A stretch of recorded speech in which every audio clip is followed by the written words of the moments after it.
কাছের মানুষগুলোকে কখনো দূরে সরিয়ে দিও না। যদি তুমি তাদের মধ্যে কোনো ভুল খুঁজে পাও, তাহলে একবার চোখ বন্ধ করো আর তাদের সাথে কাটানো সুন্দর মুহূর্তগুলো স্মরণ করো। দেখবে সব রাগ ভুলে যাবে। ঘরের থেকে ছোট দরজা, দরজা থেকে ছোট তালা, তালার চেয়ে ছোট চাবি, আর সেই ছোট চাবি দিয়েই বড় বড় ঘর খোলা হয়। তাই আপনার নেওয়া ছোট ছোট সিদ্ধান্তই অনেক বড় বড় পরিবর্তন আনতে পারে। তুমি যাকে নিজের শরীরের অঙ্গ কেটে সাহায্য করবে, সর্বপ্রথম সেই তোমার ক্ষতির সাধন করবে। এটাই বাস্তব। প্রিয় মানুষের সাথে অভিমান করে কথা না বলে চুপ করে থাকাটাও এক ধরনের ভালোবাসা, যা বোঝার ক্ষমতা সবার থাকে না। যে ফুলের যত বেশি সুবাস তার ততই গুণগান, যে মানুষ যত বেশি ভালো তার ততই বদনাম। জীবনের মানেটা কি? জীবনকে আরো ভালোভাবে বুঝতে হলে আপনাকে 3টি স্থানে যেতে হবে: হাসপাতালে, কারাগারে আর কবরস্থানে।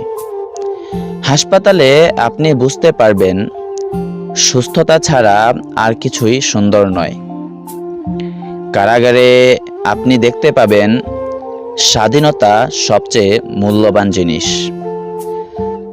কবরস্থানে গেলে আপনি দেখতে পাবেন জীবনের কোনো মূল্য নেই। আমরা আজ যে মাটিতে হাঁটছি, আগামীকাল সেই মাটি আমাদের ছাদ হবে। দুঃখজনক সত্য, আমরা কিছু নিয়ে আসি না এবং কিছুই নিয়ে যাব না। আসুন আমরা বিনীত থাকি এবং সব কিছুর জন্য সর্বদা আল্লাহর প্রতি কৃতজ্ঞ থাকি। মানুষ তার জীবনের ভুলগুলো তখন বুঝতে পারে যখন একটি ভুলের কারণে জীবন থেকে অনেক কিছু হারিয়ে যায়। জীবনে 4টে জিনিস কখনো ভাঙতে নেই: প্রতিশ্রুতি, বিশ্বাস, সম্পর্ক এবং মন। কারণ এগুলো যখন ভেঙে যায় তখন কোনো শব্দ হয় না, কিন্তু অনেক বেশি কষ্ট হয়। ভালোবাসা কখনো শেষ হয় না, শেষ হয় সময়, বদলে যায় মানুষ এবং তাদের অনুভূতিগুলো। মুখের ভাষা খারাপ হলেই চরিত্র খারাপ হয় না। মিষ্টি কথার আড়ালে অনেকের খারাপ চরিত্র বোঝা যায়। মিথ্যাবাদীর সাথে কোনো বিবাদে লিপ্ত হয়ো না, কারণ সে মানুষের কাছে তোমাকে নিয়ে এমন মিথ্যা বলবে যা তুমি কল্পনাও করতে পারবে না। আজকাল কথা কম বলতেই বেশি ভালো লাগে, কারণ আমি জানি কথা বোঝার মতো মানুষের সংখ্যা খুবই কম, কিন্তু আঘাত করা মানুষের সংখ্যা অনেক বেশি। তোমাকে সেদিনই কিছু বলা ছেড়ে দিয়েছি, যেদিন বুঝেছি তোমার কাছে আমার কথার কোনো মূল্য নেই।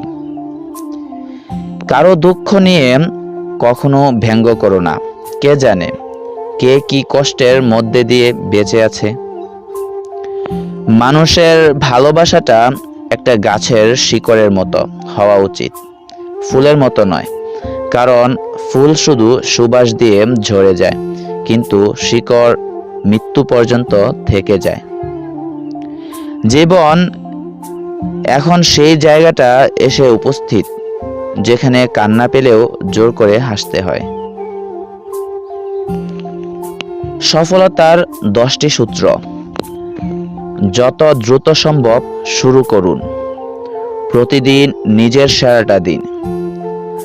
নিজেই নিজের বস হন। না বলতে শিখুন। প্রতিজ্ঞ হন, প্রত্যয়ী হন।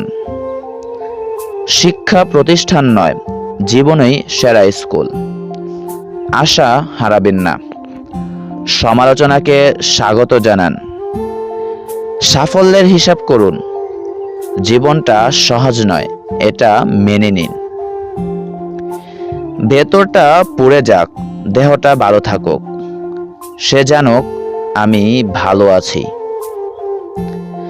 খারাপ মানুষ চেনার উপায়: কখনো পরাজয় স্বীকার করে না, যুক্তিতে হারতে চায় না, অহংকার করে কথা বলে, নিজের ক্ষমতা দেখাতে চেষ্টা করে, সব বিষয়ে পারদর্শিতা, সবাইকে সন্দেহ করে, সামান্য ব্যাপারে রেগে যায় এবং আঘাত করার চেষ্টা করে, সত্য মিথ্যা বুঝতে চায় না, অন্যের সম্মান দেখানোকে দুর্বলতা ভাবে, কথায় কথায় তিরস্কার করে, মানুষের দুর্বল জায়গায় আঘাত করে, নিজের স্বার্থ আগে দেখে, যে কোনো প্রতিভাকে ছোট করে দেখে, নিজেকে খুব বুদ্ধিমান মনে করে।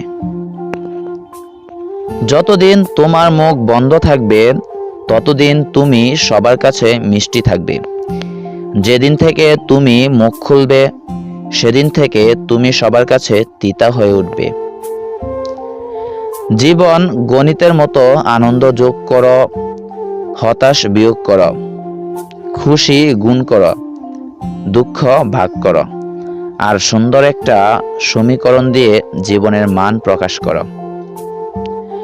রূপ দিয়ে তো সবাই নিজেকে সাজাতে পারে, কিন্তু যারা গুণ আর চরিত্র দিয়ে নিজেকে সাজাতে পারে তারাই তো আসল মানুষ।